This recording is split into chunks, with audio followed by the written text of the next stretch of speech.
when we are going through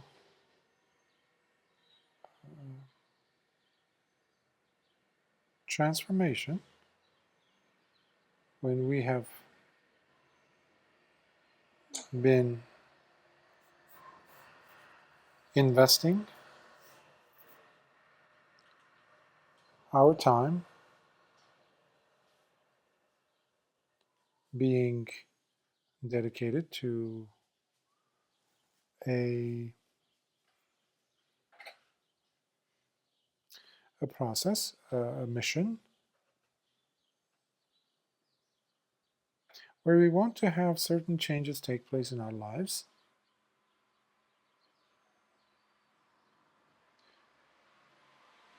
that must have a bearing on our circle of friends and family, loved ones, familiar faces, all those with whom we spend our time or we enjoy spending our time. This is something that I don't believe anyone would disagree with. For example, if you attend school, if you attend college, if you go to spend some time, maybe years, doing something in a certain environment, a certain milieu, then inevitably you will have certain people around you. Certain people that perhaps were not there. Chances are they were not there previously. Whether it's a professional environment, work environment, academic or leisurely activities, you name it. Okay. When we are practicing the spiritual path, and specifically when we're practicing the Dhamma, when we are students of the Dhamma, Buddhism as such, when we are trying to purify the mind, when we are trying to live a wholesome life, virtuous life with virtuous behavior, where our character is transforming itself, not on its own, with our own effort, of course. So we are transforming it, improving upon it, and by the same token, avoiding unwholesome behavior, hence the character development. Otherwise, you're not developing a character, you're actually making things worse. You're giving up bad behavior, you're giving up non-virtuous behavior, things that are immoral, things that are ugly, things that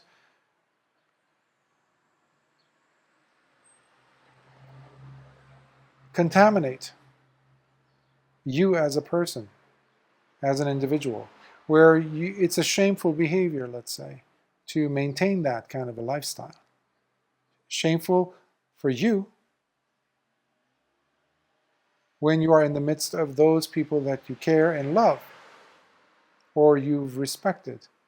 In their presence, you wouldn't think of doing those things. That's already a telltale sign to drop that kind of a activity, that behavior. So, you're purifying the mind, you are doing things that are wholesome, virtuous, and you are not doing things that are opposite of that, immoral, non-virtuous. Now, all these three have their bearing on the circle of friends and family and acquaintances, all those with whom you spend your time, or you used to spend your time with.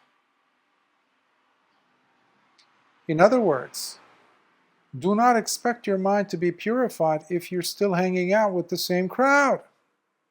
Do not expect your heart to become purified and your character to become virtuous if you're still sticking around the same old type of people, the same people that you've had actions committed that are opposite or were opposite of what you're trying to do. And similarly, if you're trying to get rid of certain behavioral traits, certain aspects of yourself that you weren't so happy about, but you're still tagging along, you're still including yourself or others, including yourself, that is, in the same vicinity, same activities, same type of engagements, gatherings with those same people as you were earlier when you engage in those activities, but somehow you're expecting yourself to be aloof. You're believing yourself to be somewhat intact, remaining intact, somehow not being affected. You're fooling yourself.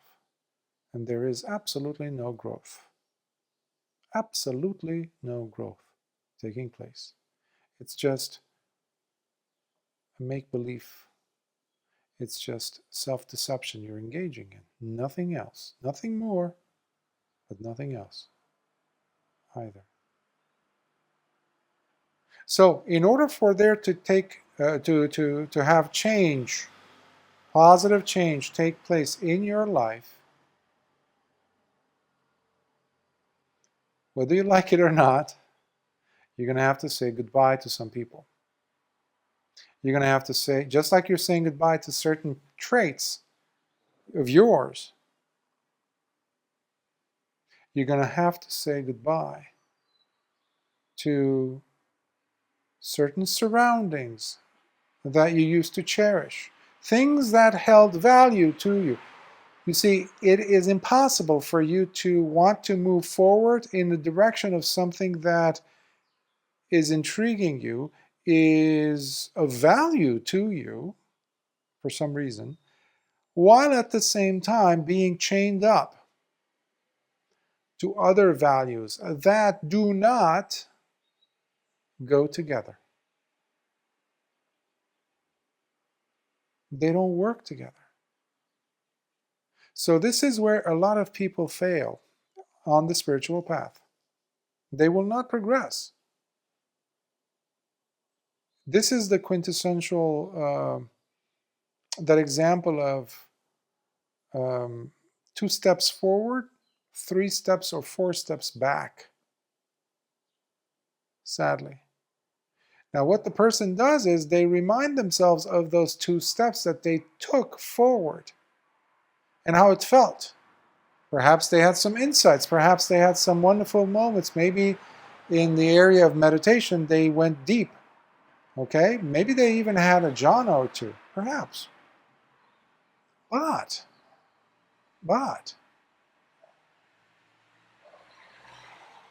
when it comes down to the facts, they simply disregard them. They look the other way. They do not want to acknowledge the 3 steps back, the backward movement. Why? Why does the person stay there? Why is the person stuck there? And they don't want to see themselves stuck because there's still attachment to that lifestyle, to that surrounding.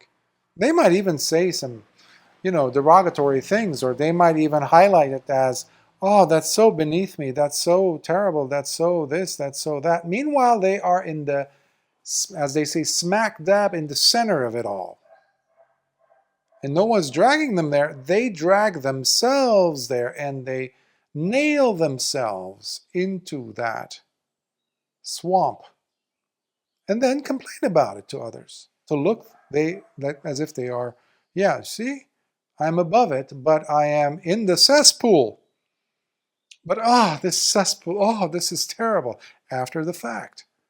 How come the person doesn't say that when they are dragging themselves through by themselves with a noose that they're holding and dragging and throwing themselves into the center of the cesspool? How come they're not doing that? How come they're not being disgusted by that whole procedure when they're in the midst of it? I challenge such a person to say the things that they would say the next day, after the fact, how they felt, but while they were feeling it, to those people that they were with. They won't, because they were too busy enjoying themselves, plain and simple. Many people do this, and that's why they will not grow, despite what they think. They're stuck. They've been stuck for lifetimes. They're like children. They're like a little bit here, a little bit there, a little bit here, a little bit there, a little bit here, a little bit there, and boom, they croak and die. And there goes another life, because they're just simply enjoying the fruits of yesterday. And next life, it's not going to be that easy. See, a person has to know dukkha. Most people don't know dukkha, really do not know dukkha. You can never know dukkha intellectually. You can never taste dukkha intellectually, conceptually, as an abstraction. One must know, one must feel. But if you're constantly putting yourself through the tranquilizers of different sensations, different encounters, always throwing yourself in the midst of this interaction, that type of an activity, that type of a social setting, it's impossible for you to find Dhamma. Impossible. That's not just from me, that's actually from Lord Buddha. Lord Buddha emphasizes the need for seclusion. The need for seclusion. Not the kind of seclusion where you go and you throw yourself in the middle of a party. You go to that activity, you throw yourself in the middle of, in the case of a person, let's say, who's practicing the Dhamma, or wanting to practice the Dhamma, they cannot be in seclusion, enjoying the fruits of seclusion, and the next throwing themselves in the midst of the hubbub of society or societal activity. All the fireworks that go along with that, because that would be such a terrible abuse of your six senses, especially the calmness, the tranquility that you were supposedly inculcating in you, creating the space in you by going and secluding yourself. Otherwise, it's just a fad. Otherwise, it's just something that you're doing that is just self-deception. Then it's very similar to like a person who goes and applies an ointment, like a burn victim, let's say. They burn themselves and they apply ointment, or they put a piece of ice, rub it on the wound or the burn, the blister. And then they feel, that feels so good. That feels so good. The ice. Why? Because it's so refreshing. It's so cold. It's so, the chill. Oh, that's just what I needed. Why? Because it was burning. Okay. But once it heals a little bit, or it feels good, guess what they do next? They rush back to the wood burning oven or anywhere where there's a terrible heat source, and they stick their hands into it again. But why? Because they miss the ice cube, the feeling of cold, fresh ice touching that wound, which, who was the responsible person for that again? Who injured themselves? So this is very much, it's masochistic. The person is being sadistic towards themselves. I shake my head to such individuals because I see this a lot. I've seen this a lot. And because it's a terrible waste, terrible, terrible waste. Because the person doesn't want to admit, because they're living, self-deceptively. Everyone around them knows this, including those who are jumping up and down with them and, with the fireworks and all that, as well as those that they spend time with, or even the quiet seclusion, that environment. Chitta, of the very well-known householder who was also a Dhamma teacher. He was very well advanced. One day he had he supported many bhikkhus, many monks, Buddhist monks, because he was very wealthy to begin with. But any bhikkhu whom he liked, he would go and ask them if he could be able to support them. And they would say, sure, let's say. There was one particular bhikkhu who took it upon himself to look at Chitta as his, like my supporter. Don't you dare go and support anyone else, type of a thing. So one day he invites this bhikkhu for lunch. Now he had also invited the other notable chief disciples of Lord Buddha's, arahants. But this particular bhikkhu was not an arahant. He wasn't even a noble disciple of the first category. For some reason, he had impressed Chitta enough so that he was supporting him. Okay. So he goes and asks him, Bhante, I would like to invite you tomorrow for lunch again in my house. And he says, Chitta, I'm not able to come tomorrow. He says, are you sure, Bhante? And the monk says, yes. Okay, he says. He has another activity, I guess, or something. All right. Now, what the monk didn't know is that Chitta had also invited the other monks, as I was saying, the chief disciples, the who's who of arahants of those days, were also invited. So they go. Meanwhile, the news reaches that monk the next morning, because they usually would announce the meal dana, the lunch dana, a day in advance, so that the bhikkhu would know. And if there's a previous engagement, they would, respectfully decline and leave it for another day, perhaps. So anyhow, this bhikkhu finds out and he gets upset. So what he does, despite the fact that he said to Chitta he's not going to make it, guess what? He shows up at his door with a very stern attitude, with a very unwelcome behavior as a guest. So he invites, not only does he invite himself, because once you say, no, I can't come, well, the host will have to make other arrangements. Perhaps he gave your spot to someone else. Technically, you just nullified the invitation when you said, I can't go. So it's not still open, it's done. So what he presumes is that Chitta still has a place for him, and not only that, I'm going to go in and waltz in there and pretty much throw a temper tantrum, and that's what he tries to do. So he comes in, he doesn't greet Chitta. This is his house. And he goes and finds himself a seat. He doesn't allow anyone to, give him a seat, so he just takes a seat. And Chitta says, oh, Bhante, I thought you weren't going to come. He just ignores him. He's upset. Very much like a diva, right? So Chitta is, he's a layperson and here's a monk. So despite the fact that all the other arahants are there, other monks.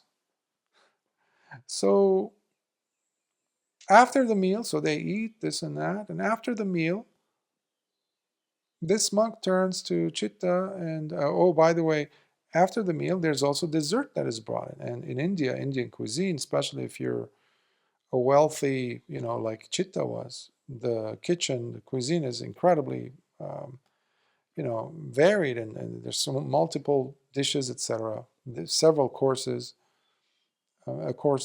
meals. So anyhow, the dessert comes in, and this monk turns and says, the meal was okay, but the dessert was not to par. It wasn't the best. I mean, it should have been a little bit better than this and that. At this point, given that the monk had been giving him, Chitta, some attitude apparently, in the sutta we see how Chitta at that point, I wouldn't say loses it, but definitely because he was a Dhamma teacher of the top tier Dhamma teacher, I would say. He says, Bhante, you as a bhikkhu remind me of, I'm paraphrasing here, just like a chicken that tries to fly but cannot fly, and a crow that tries to sing like a cuckoo bird but cannot. And what I mean by that, he says, so he clarifies.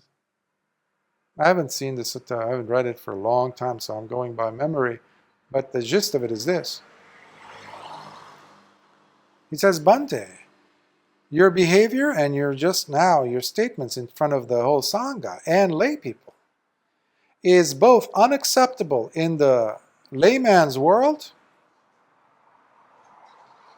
because that is what we consider as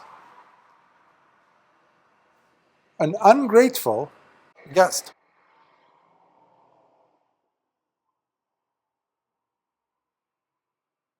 Someone who is both unwelcome in the householder's home as well as in the Sangha, because your behavior does not match a proper bhikkhu's behavior, because it does not have any appropriate behavior attached to it. It's completely unacceptable, both in my world as a householder and in the world of the Sangha. Just like the crow cannot sing and the chicken cannot fly. You're the only one who's responsible for this debacle. None of the other bhikkhus say a word, because they understood that what he was doing throughout was unacceptable. Now, of course, on his way out, Chitta, out of the humility that he had, this is a noble disciple, by the way, he was an anagami, still, he's humble enough to go and say, Bhante, if I hurt your feelings, I apologize. And he goes, just like a diva, huh, turning his gaze over one shoulder. He's like, oh, I've never been insulted like this type of an attitude. And he walks straight out and he goes to Lord Buddha, complaining about Chitta. Imagine that. And Lord Buddha scolds him right there on the spot. He says, you idiot. A foolish, foolish man that you are. How could you embarrass the Sangha like this? How could you embarrass yourself? How could you embarrass and hurt the feelings of Chitta? Chitta, this is Chitta. This is our Chitta. This is a noble disciple, which you can't hold a candle to, by the way. He doesn't say that, but basically, how could you do that? He says, embarrass yourself like this. That is a debacle. You should go and apologize to him, Lord Buddha says. Imagine that. This was unprecedented. Lord Buddha told him to go and apologize to Chitta, to a householder. You rarely see this, where a bhikkhu goes and apologizes to a layperson. This was one example, singular example. Well, he goes out, he's huffing and puffing in front of the Lord Buddha. He's like, but Bhante, I'm a bhikkhu, this and that. He says, this is not just for you, this is for the whole Sangha. This is terrible what you did. Finally, he just goes, okay, so I think he gets up and says, yes, Bhante, he wants to go, but then he comes back and he says, Bhante, I can't do it. So Lord Buddha has to send an attendant with him, somebody who will go as to kind of give him moral support, emotional support.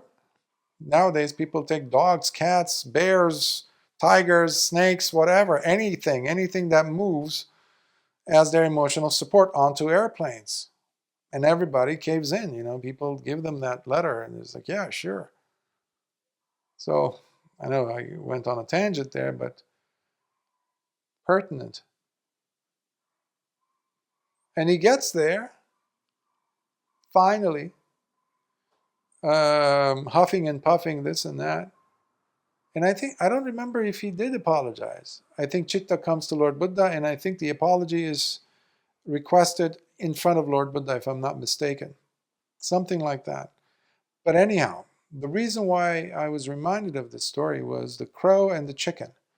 This type of a student, this type of a so-called practitioner is like that chicken trying to fly or the crow trying to sing, like a nightingale. it's not going to happen. So you have to give up the world where you come from. We all have to do this.